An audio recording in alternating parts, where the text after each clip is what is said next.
conversation around what we saw coming out of each one of those different categories. From the retention and expansion, probably the biggest issue that we see is the investment in the staff and resources to be able to engage all your businesses. Right now, we don't have the capacity to be able to communicate with the thousands upon thousands of businesses that are located here in the community. And one of the things that we know from our experience, but also through this analysis, is the amount of need, challenge, opportunity, confusion of what economic development is, how the town wants to or doesn't want to be helpful in that regard, and the different things that businesses might need based on the type of business, location in the town. The collection of that information will drive a substantial amount of opportunity from a policy, from an implementation, from an investment perspective for you, and making sure you have the resources to be able to tap into your entire business community is going to be a critical component of that.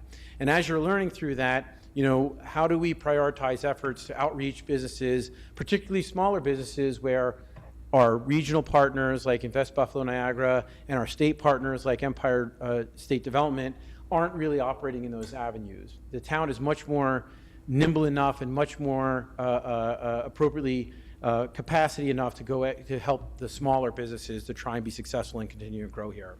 One of the things that I wanted to bring to the point is one of the challenges the town is running into in this regard is being able to identify all the businesses. The most common way we run into in communities that we work is business registrations, where the business has to register with the municipality in order to be able to do business there. And we strongly encourage the town to consider something like that, because that is the easiest way to be able to understand who's doing business in your community, but also the easiest way to track as businesses are being successful and not successful, who are moving in and out, so that you can become predictive on economic trends and cycles and how that may impact different business markets here within the community. And so that was one of the things we wanted to bring in from the retention expansion. From recruitment and attraction, entrepreneurial and small business development internally, I think, is going to be a great way. For example, you have a number of large manufacturers around the airport. We're talking to them and understanding who their suppliers are, and is there an opportunity to attract those suppliers to open up a facility here in town rather than bringing them in from somewhere else in the U.S. or even worse, somewhere else in the world, is a great way to try and focus your recruitment attraction. UB, Damon, ECC are tremendous assets of creating talent.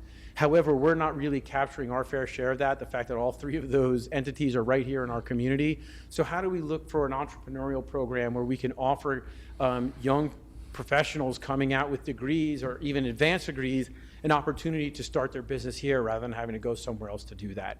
And so how do we tap into that pipeline and make it happen? From an asset development perspective, our primary recommendation there is updating your comp plan to reflect current emerging strategies within context of what the community vision is. Your existing comp plan, while has been updated, was initially created a long time ago. We feel like it's a time to re-look at, particularly within the activity centers that we identified earlier, and say, this is what we have in our comp plan, our vision for that. Does it still hold water for what we want to be? Does it still make sense from a market perspective of what we're trying to accomplish as opposed to what the private sector is willing to invest in? And so from our perspective is, once you get into that and you start looking at those issues, you can then become more proactive in site and building availability, and even consider a more proactive role in things like land banking and investment, direct investment as a community, to try and catalyze those investments, particularly for something you may not want, but the market is not quite ready to deliver to you yet. From the toolbox, obviously, one of the opportunities is to expand what you do as a municipality. You are limited in what you can accomplish, but we feel there are different opportunities for you to expand that, and some of those recommendations are enumerated in the report. For me, the most important thing, as the town is willing to offer up either regulatory relief or financial assistance or whatever it is, to have very clear defined benchmarks of what that entity needs to deliver and back to the town in exchange for those benefits, and then the provisions of which for you to recoup your investment if they fail to deliver those. We always encourage our clients, this isn't about giving out stuff for free. It's about making an investment to achieve the goals that we have established for ourselves, from job creation, tax-based creation, and fiscal sustainability, and making sure that the partners that we do business with are willing and able to stand up and back the claims that they're making of what they're going to bring to you as a community in exchange for giving back what you give them if they can't. From an outreach, marketing, and communication perspective, we really broke this down into three piles. The first one is your community engagement. As an elected body, you know, you have constituents that you have to answer to. A lot of them have very strong opinions upon whether or not we should and shouldn't do development. The more we engage with the community before we have a project to educate them on what economic development is and how it benefits them, the more informed decisions they're going to make on whether they support or don't support, which allows you the freedom to make more informed decisions on the projects you are going to allow to happen and not to allow to happen. The second is around business engagement. It's both our existing businesses and the businesses that we want to come here.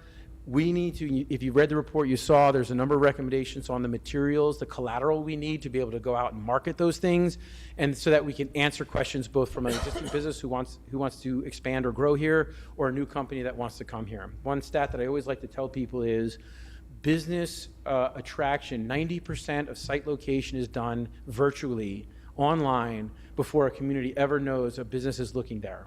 If you don't have the information for them to make an informed decision about whether or not your community is a place that they want to be, you could be passed over well before you even know that they were sniffing around. And so making sure you have those materials are important.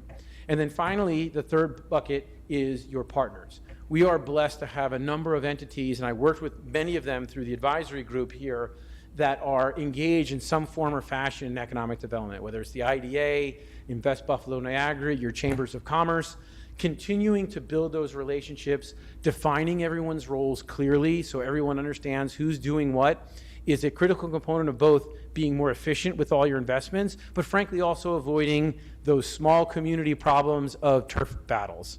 And so making sure everybody's on the same page about what we're trying to accomplish and who's responsible for what is a critical component. And then finally, and then I promise I will stop speaking and allow you to voir dire me as much as you want, is around organization coordination. We have roughly 2 to 2.5 FTEs committed, full-time equivalents, committed to doing economic development within the town. Frankly, for the size of your community and the goals that have been established for economic development, that is insufficient.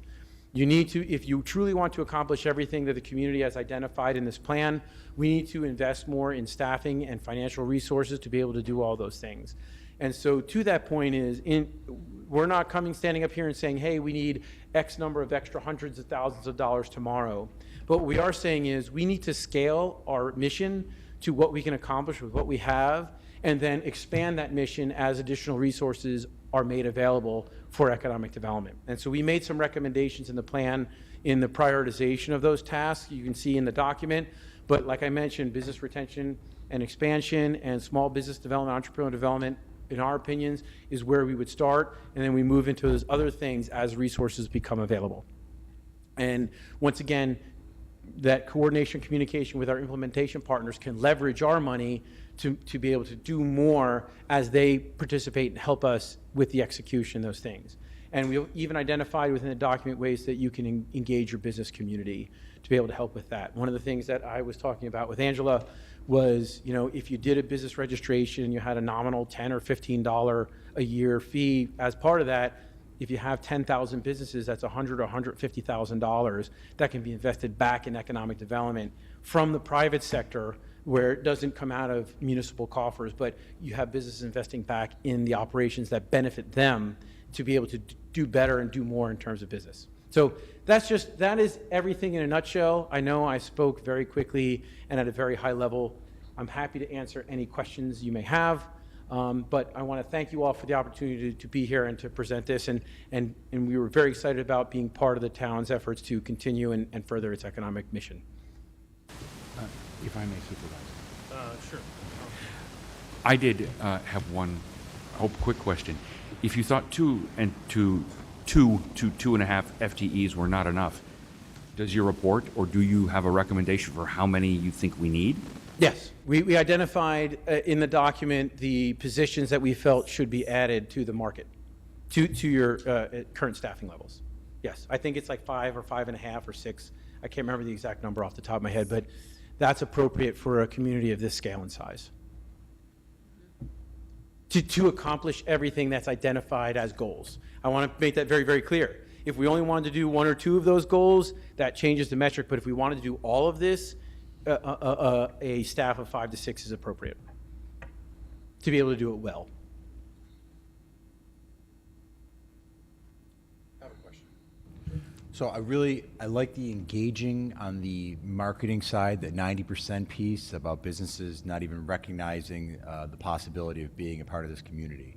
So do you have like a benchmark, like a community that does an unbelievably good job of selling itself to businesses, something you could kind of look at, mirror, and use from that as a template to kind of Absolutely. sell how great we are? We can provide, I have provided directly to Angela, but we can provide resources to say, here's a great community that has a wonderful website. Here's a community that does a really good job of packaging and putting all its information out there. Absolutely. Okay. That'd be great. Thank you. So the 2016 plan that you referenced viewed Amherst as 6 separate areas of economic influence. You've split it. I don't know if we can go back to that slide with the areas or not. You split it, obviously, and then focused in on spaces. Do you have a sense, obviously, look, the yellow area, right, the Boulevard Mall site is getting a lot of attention. The park site, is getting a lot of attention, at least south of Maple at the moment.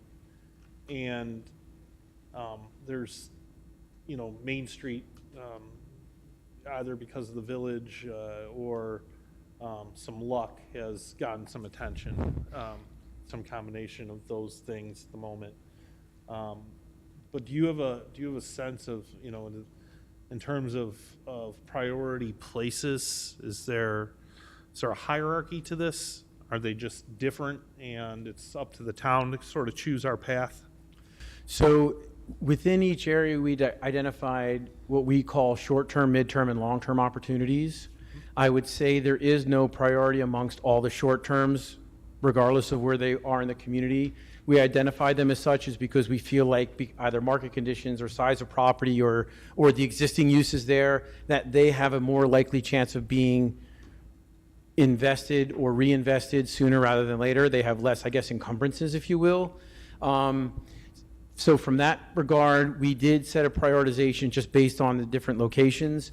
In terms of where the town should focus first, second, and third, that's going to be a function of both your preference and priority of what you want to accomplish first. If it's medical or healthcare, that's one area. If it's tourism, it's another area. If it's recreation, it's another area.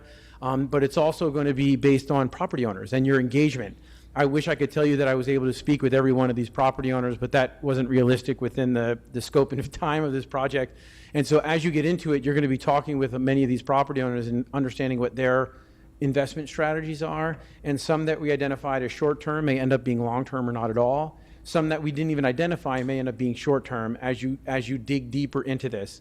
And a lot of that, if as you look through the document, is based on the staff time invested into going through these areas and then creating, hopefully partially through a comp plan update, is really digging into each one of these areas and trying to learn and understand those answers so that you can say, this should be 1, this should be 2, this should be 3. But after saying that, I would say, be careful. You shouldn't become myopic in what you try and target. You should be engaging and understanding of who wants to make investments and whether or not that meets the vision of what you're trying to accomplish as a town, and give those projects their due attention. Whereas something that may have been in attention for a long time is just not panning out, and you say, well, look, we're just on a different page right now. Maybe we'll come back in a little while and see if market conditions change or your perspectives change or the town's priorities have changed. I hope you don't get bogged down in the color coding that we put into the document and focus more on the vision that we've helped try to establish and the reasons why we encourage the types of developments in the different areas that we have. And then as a follow-up, and to his credit, in 2017, the last, my predecessor in his State of the Town, that February, acknowledged the trajectory of suburban office and suburban office product in the town. Much of this board took office, we were still contending with the failing retail environment, and a lot of focus went to trying to reestablish primary commerce corridors like Niagara Falls Boulevard in the wake of that failed retail environment. Then COVID happened, and what looked like failing office market kind of just went into stasis. Although we know that based on what we see out of places like New York City or Philadelphia, that even the urban office environment, right, the idea of a traditional office environment or office as standalone product is failing. Hence the drive to integrate residential or retail activities within some of the same buildings as traditional office. As we start to open our ideas about what places like Audubon or Cross Point should reestablish themselves as, do you have any thoughts in terms of, I mean, I know it's listed, I'm trying to prompt you to give me the idea for timeline for basically reestablishing zoning in some of those standalone office environments. How, is that hey, you should be funding this year coming up and undertaking a zoning effort? Yes, I would say for the rezoning of trying to create, as we call it, highly amenitized live, work, play employment centers like Audubon and like Cross Point, to me, that was something I'd want to do sooner rather than later, because while, and I'm sure Amherst is no different than many of the other urban, suburban communities that I work in. Like right now, I'm working in Plano, Texas, and I'm working in Alpharetta, Georgia. If you look those up, edge municipalities, right, on a major, Alpharetta's right outside Atlanta, Plano's obviously right outside Dallas. The real hit from the office, from both the impact of COVID and the remote work and the hybrid work, hasn't fully been realized yet, because there's a lot of companies that are under longer term leases that still haven't come due. And so their vacancies, if all things are held equal over the next 2 or 3 years, are going to continue to rise and create greater challenges for those investors to maintain those buildings as office uses. And so focusing in on the land use regulatory environment to provide alternatives, rather than a discussion of how do I convert this office building into residential straight up, or how do I tear this building down and come back with something new. The reason why I would encourage the town to get on that is I wouldn't want to lose the office per se, as opposed to creating infill development around them so you can maintain that workforce and that employment base, but create an environment in which office users want to be there. Dan, we're going to need to make sure that's incorporated to your capital plan for, I don't know if that's part of what you were thinking. We've been trying to get you to fund it for a while, Brian.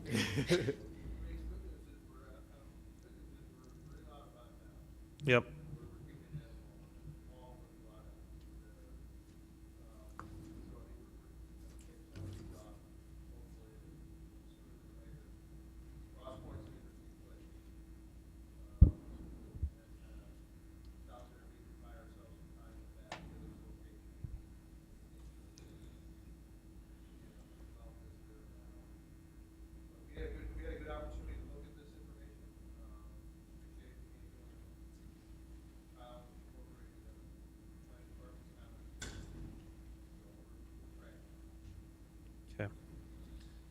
Sure. I just wanted to say that it's a very comprehensive report, and I appreciate all the work that went into it, especially with the pictorial representations about the current conditions, the potential development conditions, and the opportunity sites.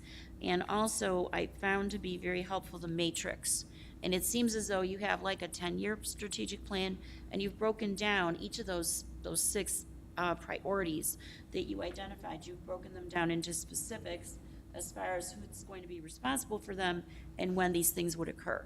So certainly this is a very dense narrative but to look at it through this chart is tremendously helpful.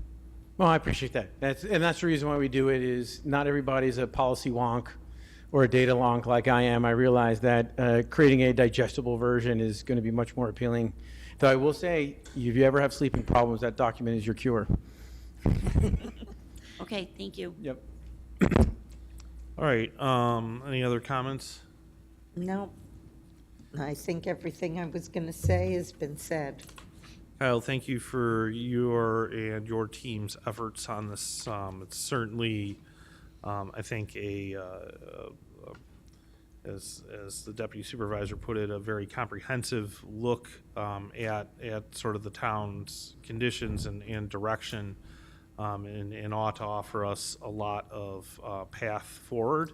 And I know Angela is going to be working on establishing some business plan with you and talking to you about follow-ups, and we'll look forward to seeing that and seeing where this goes. Angela, thank you and your staff for all the time you've invested, and our anticipation is that we're accepting the findings and moving forward with this as a economic plan at our next board meeting. So barring any major changes, albeit probably have some grammatical and type stuff, which always inevitably comes to this stage. But given that, we'll look forward to seeing this evolve into the next step and become actionable. So thank you very much. My pleasure. Thank you so much. All right, thank you. Next items on the agenda are really our town board meeting items. Going to just go through those and the inclusion in a potential for a potential consent agenda at this time. Looking at the town board items, we've got a number of public hearings tonight. 1501, 1551 Niagara Falls Boulevard rezonings. 710 is the 1561, 1703 Niagara Falls Boulevard. Are we doing those separate, Dan, or are they all together?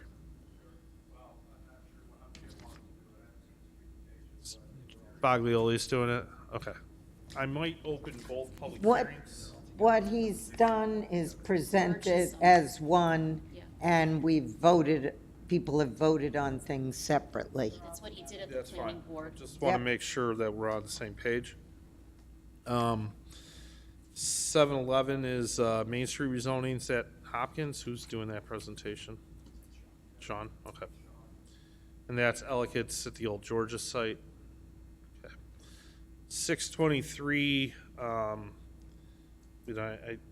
we're gonna reopen a public hearing. I understand that there's some speakers from some of the residents around the area who would like to do 15 minutes of presentation, albeit 5 of them 3-minute intervals.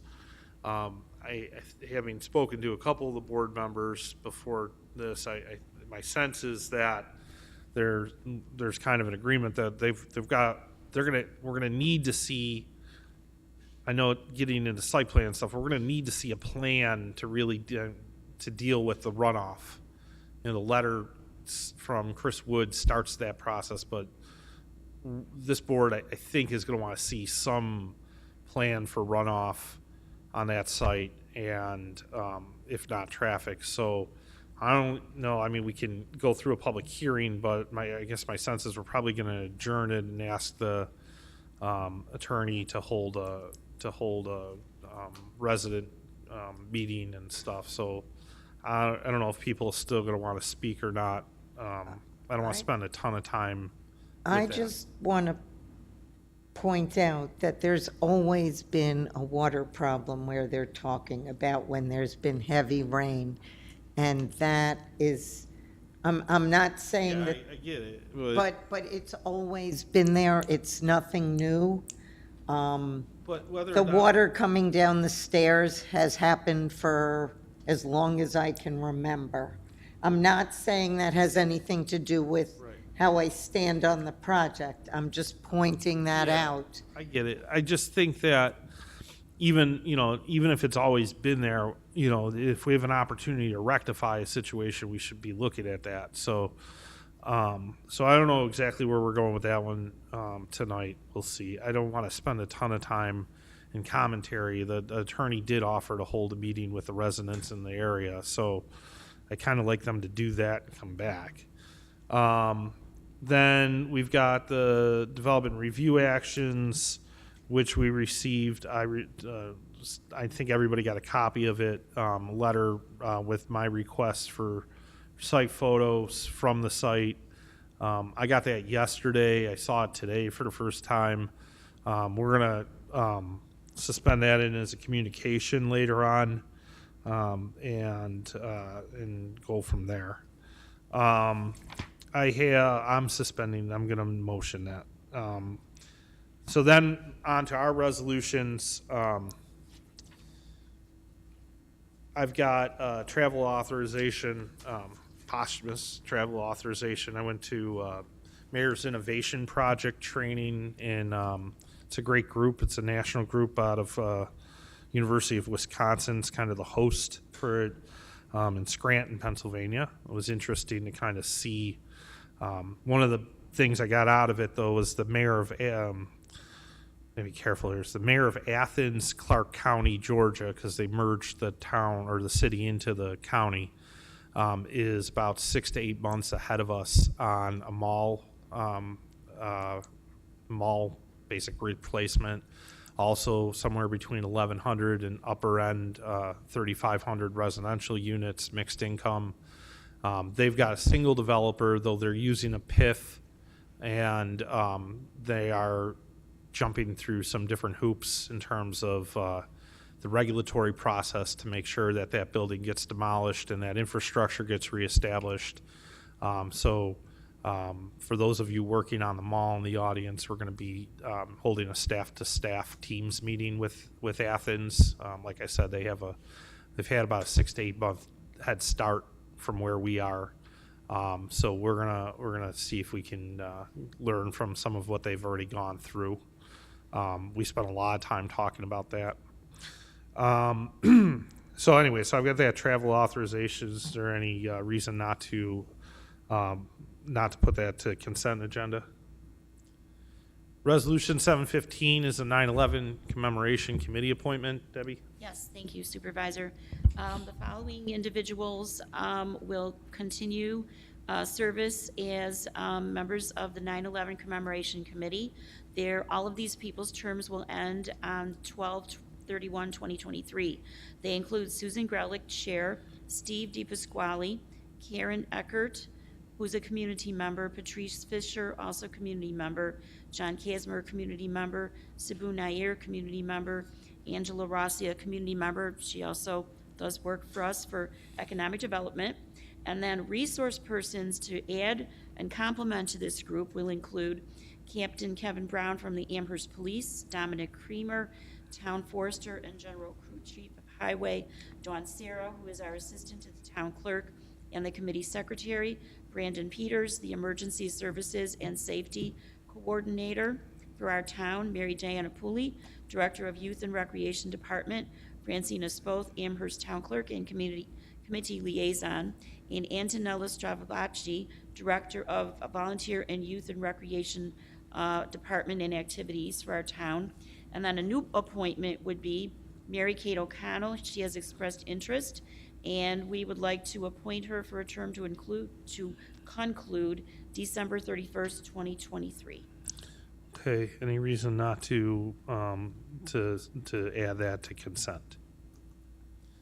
Okay, Thank you. Resolution 716, 717 are going to require voice votes. Are there any questions about either? Better make sure we get that evergreen thing moving now, right? Yeah, just so people know, there was a component we didn't anticipate. You can't just add it without an okay from the state comptroller's office. So there was a whole ton of additional paperwork that we need to thank Linda Jewell for doing and getting it through. And so we finally can move forward. All right, Resolution 718 is a call for, set a public hearing for town culvert replacement projects. Bond resolution, in the amount of 100,000. Any reason to withhold that from consent?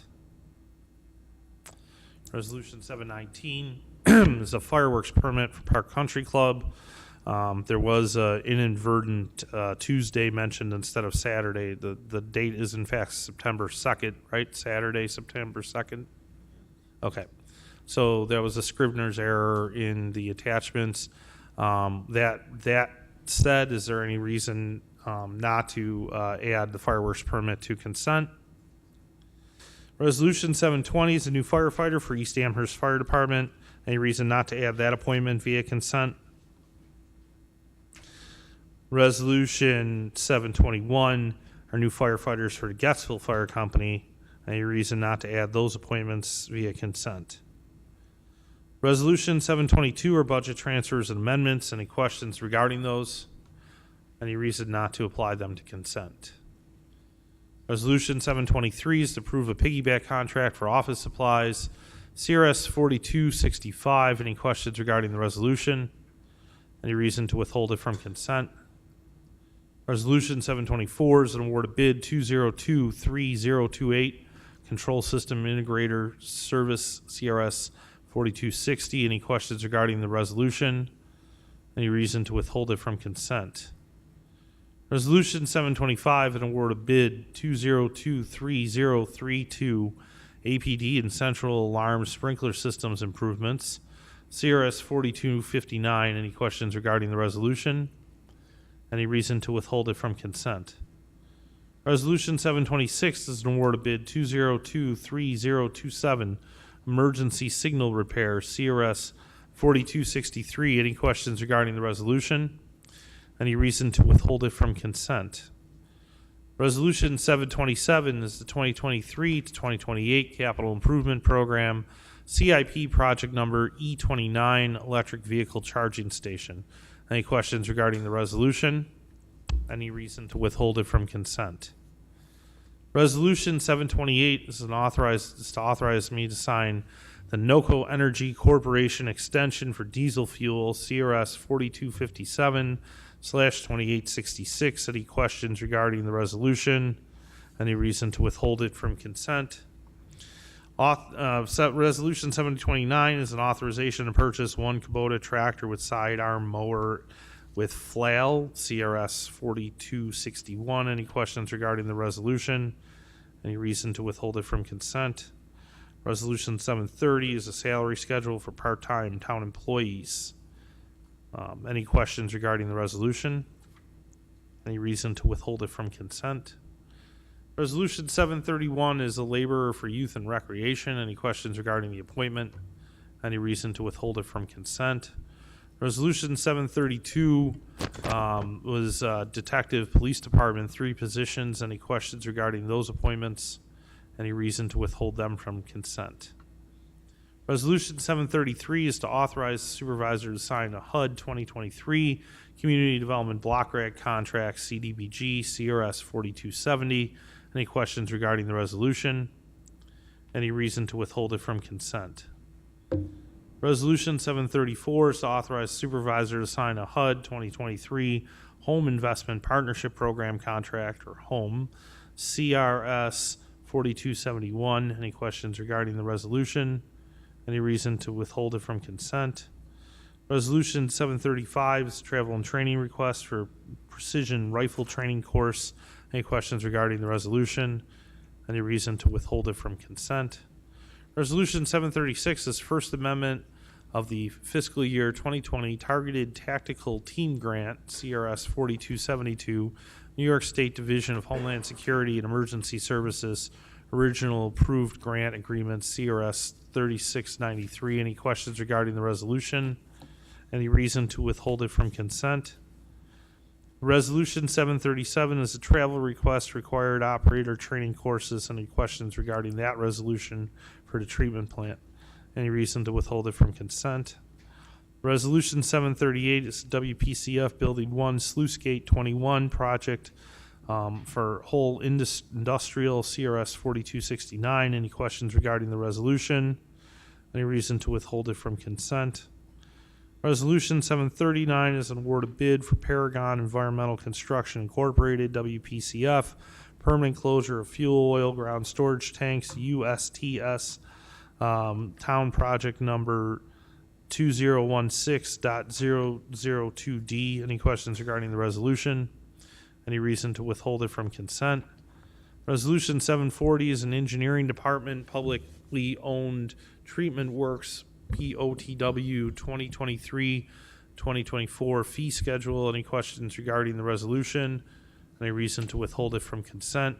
Resolution 741 is the stormwater mapping project, Phase 1, resolution authorizing supervisor to electronically sign the non-agricultural, non-point source planning municipal separate stormwater system, MS4, mapping grant program agreement with New York State Department of Environmental Conservation, CRS 4273. Any questions regarding the resolution? Any reason to withhold it from consent? Resolution 742 is an authorization to pay a vendor. Any questions regarding that resolution? Any reason to withhold it from consent? Resolution 743 is an authorization to pay a vendor resolution. Any questions regarding that payment? Any reason to withhold that from consent? Resolution 744 is permission to auction equipment. Any questions regarding that resolution? Any reason to withhold it from consent? Communication 97 is a letter submitted by Sean Hopkins, Esquire, regarding the rezoning of 1350 Eggert Road. Any questions regarding the resolution, or I would recommend we receive the communication, refer it to the town planning department and to the town clerk's, ask the town clerk's office to bind it into the public hearing regarding that property. Is that okay? Anybody else? Any reason not to do that via consent? Communication 98 is the Wendellville Fire Company, Wendellville Fire Company Harvest Moon 5K run. Any questions regarding that request? Any reason not to grant that via consent? Okay. Communication 99 is communication email concerning the holiday schedule. And this has some contractual bearings in it. I'm going to recommend we receive this and refer it to the town attorney. Any reason not to do that via consent? I assume that you'll distribute accordingly. Any reason not to do that via consent? Okay. Communication 100 is the North Bailey Fire Company multi-phase project fee waiver request. I'm going to recommend that we waive that fee. Any reason not to? Any reason not to grant that via consent? Communication 101 is a notice of claim for Pamela A. Kubik and Brian J. Kubik versus Town of Amherst. Recommend we receive this and refer it to the town attorney. Any reason not to do that via consent? Communication 102 is a notice of claim for Scott Mullen versus Town of Amherst. Recommend we receive this and refer it to the town attorney as well. Any reason not to do that via consent? We're going to have one suspension item that I'll introduce. It is the communication to me yesterday, we received yesterday regarding the Sweet Home properties at 2350. I will be asking later for us to receive that and refer it to the attorney and to the planning department.